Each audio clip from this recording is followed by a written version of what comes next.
El Tecnológico de Monterrey presenta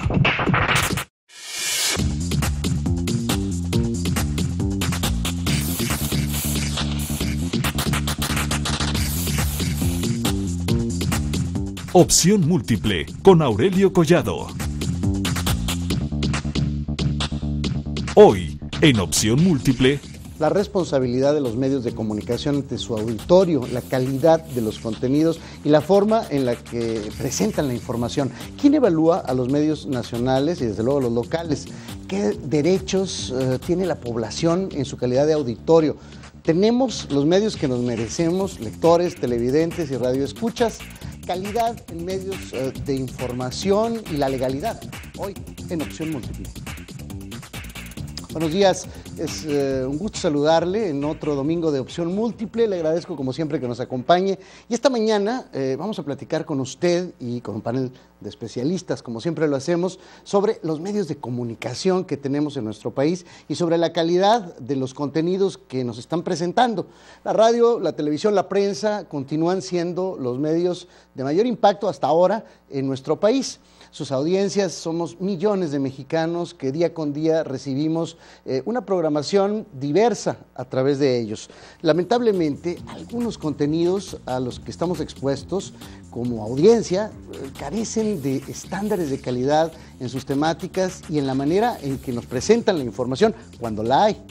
Pero ¿quién regula los contenidos que son producidos en los medios mexicanos? ¿Existe esa posibilidad? ¿Existe un control de calidad sobre las producciones? ¿Es posible tenerlo? Bueno, para platicar acerca de esto y de los aspectos sociales, económicos y también legales que rodean a este tema, agradecemos la presencia en la mesa de Opción Múltiple esta mañana del maestro Otto Granados Roldán. Él es director del Instituto de Administración Pública del Tecnológico de Monterrey. Maestro Granados, gracias por acompañarnos. Muy buenos días. Muy buenos días. Agradecemos también la presencia del doctor Gabriel Cavazos Villanueva. Él es director de la División de Economía y Derecho del Tecnológico de Monterrey en el Campus Monterrey. Muchísimas gracias por acompañarnos. Buenos días. Muchas gracias por la invitación. También está con nosotros y le agradecemos su presencia el doctor José Carlos Lozano Rendón. Él es director del Centro de Investigación en Comunicación e Información del Tecnológico de Monterrey en el Campus Monterrey. Doctor, gracias, buenos días. Mucho gusto de estar aquí. También está con nosotros el doctor Francisco Martínez, él es profesor investigador del Centro de Investigación en Comunicación e Información del Tecnológico de Monterrey en el Campus Monterrey. Gracias. Buenos días, Aurelio. Y desde luego está usted con nosotros y le agradecemos que le entre esta mañana a platicar de un tema, maestro Granados, que a veces nos ocupa y a veces nos preocupa. La mayor parte de las veces nos preocupa, pero hacemos poco sobre el tema. Y quisiera pedirle de entrada un diagnóstico. A ver, estamos y hemos experimentado, sobre todo en las últimas semanas, un montón de debates relacionados con los medios de comunicación, sus contenidos, y en medio de la crisis que estamos padeciendo por el tema de la seguridad o inseguridad, como lo queramos ver, ha aparecido también esta idea de que estamos en un proceso donde los medios de comunicación estamos retroalimentando negativamente o positivamente, también del punto de vista que lo veamos, el tema de la violencia, por ejemplo, por mencionar uno. Pero en el marco de la necesidad que tenemos los mexicanos de establecer un marco de cultura de la legalidad, ¿dónde están parados los medios? ¿Los podemos regular sin censurarlos? ¿Podemos entrarles a temas como la calidad que mencionábamos al inicio de nuestro programa? ¿Quién la podría eventualmente decidir? ¿Qué tipo de sistema tenemos en México y por qué no podemos tener un sistema, no sé, estoy pensando en los ingleses, por ejemplo? Vaya que hay sus problemas ahí. A mí me da la impresión de que hemos vivido dos transiciones en México. La primera, la económica, desde más o menos mediados de los 80, la apertura, todo esto. La segunda, la política, digamos, que tuvo su culminación en el año 2000 y está un poco en proceso de reacomodo institucional. Pero falta una tercera, que es la transición mediática. Es decir, yo creo que a estas alturas ya no funciona el binomio que operó durante tanto tiempo, libertad contra censura, sino ahora un poco esa transición consistiría o debiera consistir en fijar estándares de mucho mayor calidad, de exigencia, de rendición de cuentas, en donde fuera efectivamente los medios de comunicación un sujeto de rendición de cuentas frente a la opinión pública. Al final del día lo que tenemos en los medios son empresas privadas, pero que son de interés público, que tienen un impacto público muy importante. Y por lo tanto, entonces, ahí es donde me parece a mí que estamos en un terreno sumamente crítico. el periódico El País, esta semana, el periódico El País de España publicó una encuesta de María de las Heras sobre niveles de confiabilidad de algo así como 20 o 22 instituciones. Y lo presentó de una manera medida por varios años. Es muy interesante que el sector de periodistas o los medios de comunicación que hace 5, 7 u 8 años tenían un nivel alto de aprobación por parte de la gente, ahora ha venido bajando sistemáticamente. Y no quiero decir que haya caído al nivel de los diputados, por supuesto, ya es imposible, o de los policías, pero sí ha venido cayendo en los rankings en donde se presentaba hace 5 o 10 años. Entonces a mí me parece que esa es una buena señal, en donde la gente está ya insatisfecha con la cobertura que los medios están haciendo de determinados asuntos, como efectivamente el tema de la legalidad o de la delincuencia o de los hechos de violencia que ocurren en nuestro país, desafortunadamente de manera tan frecuente ahora.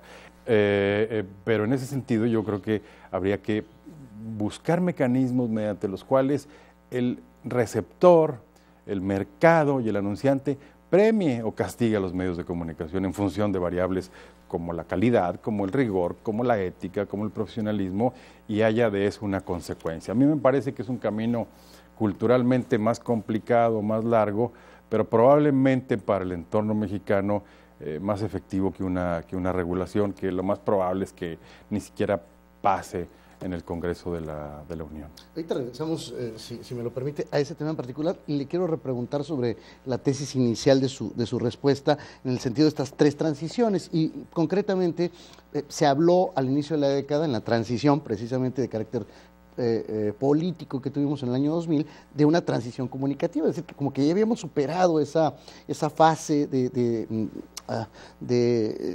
que los medios estaban supeditados a la autoridad que venía de los Pinos y demás, y que bueno, eso había precisamente producido el resultado o por lo menos favorecido el cambio democrático al nivel de la transición en la presidencia de la República.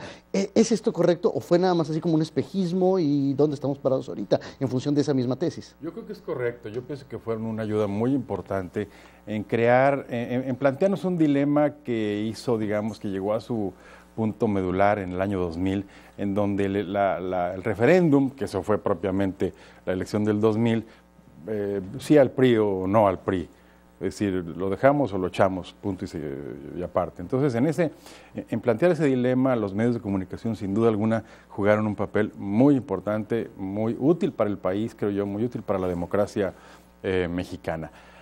Pero ese papel ya se agotó.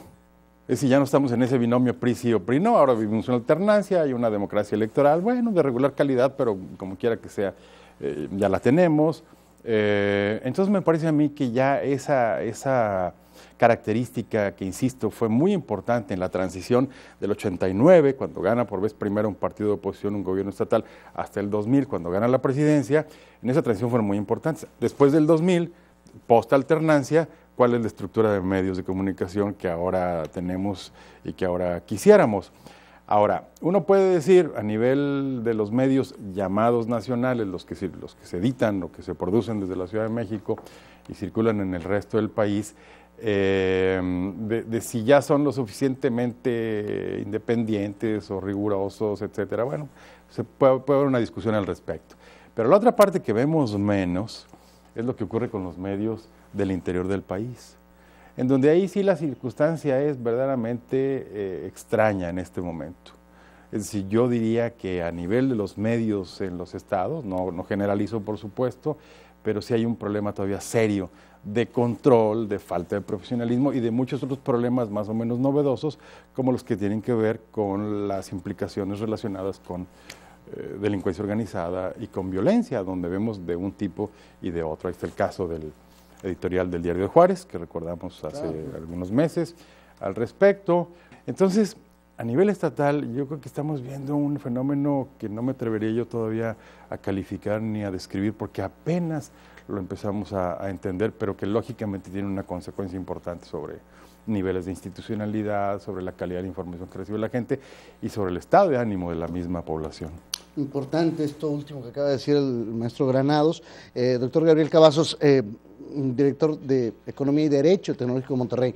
el tema de la legalidad en relación con los medios de comunicación, de nuevo pasa por un debate muy reciente en donde la salida y suponemos regreso de Carmen Aristegui a la cadena MBS se va a producir en medio precisamente de este debate, el debate por la discrecionalidad en la asignación de las frecuencias del espectro radioeléctrico y la relación clientelar que de forma natural en este contexto se establece entre concesionarios o aspirantes a concesionarios y el gobierno federal concretamente. ¿Qué está pasando con este ámbito de legalidad? No sé, no me atrevería a calificarlo, pero parece como a medias, ¿no? Claro. ¿Qué pasa? Pues yo lo distinguiría en tres ámbitos y la pregunta obviamente es muy relevante. Uno es precisamente el ámbito de la competencia entre los medios de comunicación.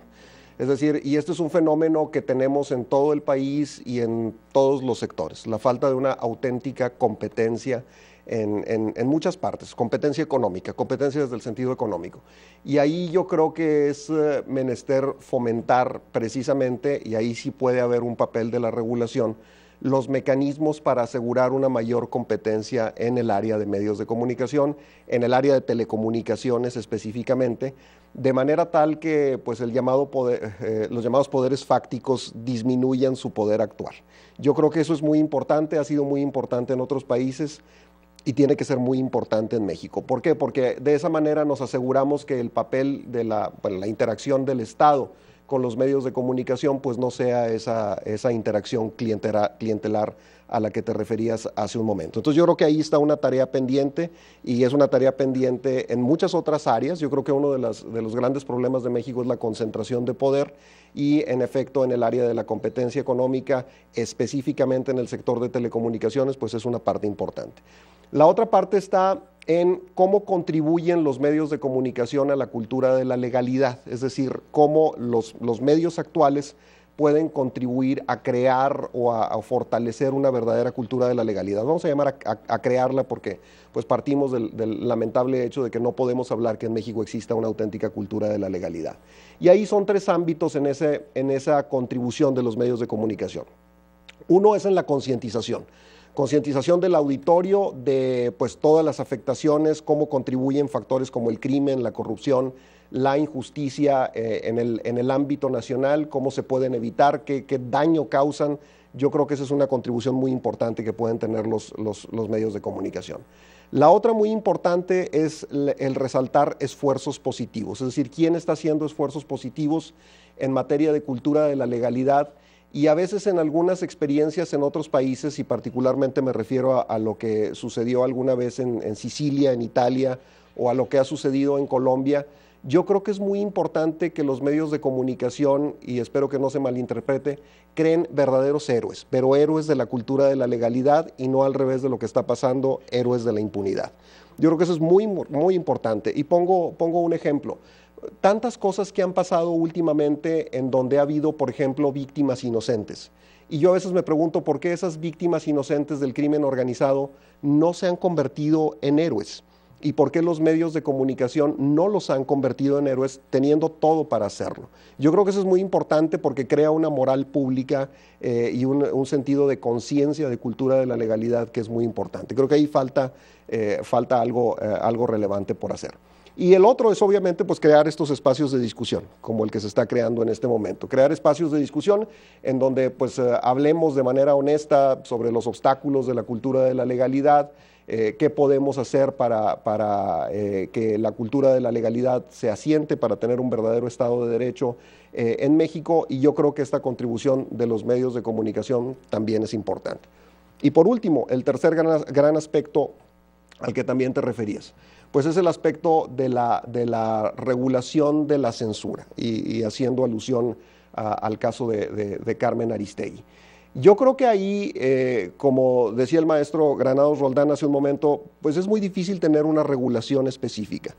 Generalmente, o la experiencia que se ve en la mayoría de los países es que si se va a regular lo que se dice en los medios de comunicación, pues la experiencia es que es mejor fomentar la libertad de expresión, aunque se perciba que hay abusos en la libertad de expresión.